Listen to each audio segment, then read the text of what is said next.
Well, I've lived in Arizona since 1975, with a little bit of a hiatus when I lived in Washington State for 11 years in the 1990s. But Arizona is really my home. And I've done an awful lot of exploring and hiking with my wife in the mountains and deserts of Arizona.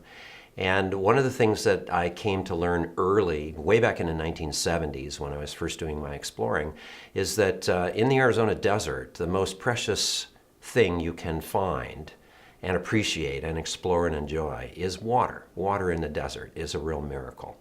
And so I found that when my wife and I would choose where we were going to go hiking and camping, we would often choose a place where we might find natural water.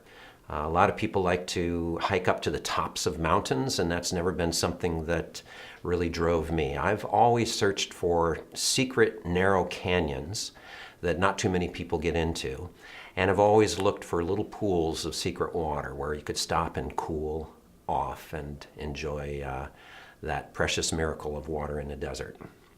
So that's one of my main connections with water in Arizona, is really appreciating when it occurs, and especially when it occurs in a natural state. Secondly, when my wife and I started thinking about where we would want to live in retirement, where we'd want to spend the last stage of our life, we started looking around for remote places in mountains near water. And we were very, very lucky in the late 1980s to find a little in-holding of private property inside the Coronado National Forest in southeastern Arizona in a beautiful canyon called Cave Creek Canyon. This is not the Cave Creek up near Phoenix. This is a much more remote place, a Cave Creek Canyon near Portal, Arizona, in far southeast corner of the state. And it is a beautiful riparian area with perennial stream, a little creek that flows through and runs year-round in a large gallery sycamore forest at about 5,000 feet elevation. And the creek is always running. You can always hear it.